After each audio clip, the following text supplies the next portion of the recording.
पाणी पुरवठा करणाऱ्या ऑटोने कारला जोरदार धडक दिल्याने मोठी जीवितहानी टळलेली आहे. वडकी पोलीस स्टेशन अंतर्गत येणाऱ्या वडकी वाढोणा मार्गावर आज एका उभ्या असलेल्या कारला पाणी पुरवठा करणाऱ्या ऑटोने पाठीमागून जोरदार धडक दिली.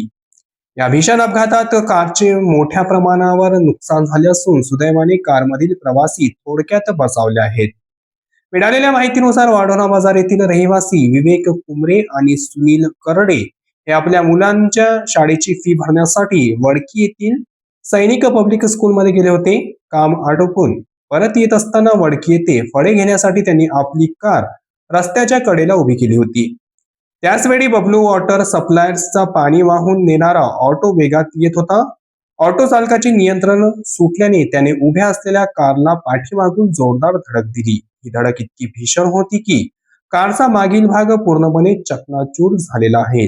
या प्रकरणी फिर्यादी विवेक कुमरे यांनी वडकी पोलीस स्टेशनमध्ये तक्रार दाखल केली असून घटनेचा प्राथमिक रिपोर्ट नोंदवण्यात आला आहे. या अपघाताचा पुढील तपास वडकी पोलीस स्टेशनचे जमादार निदेश वाडे करीत आहेत. ही माहिती राडेगाव येथून RN न्यूजचे प्रतिनिधी जावेद पठाण यांनी दिली.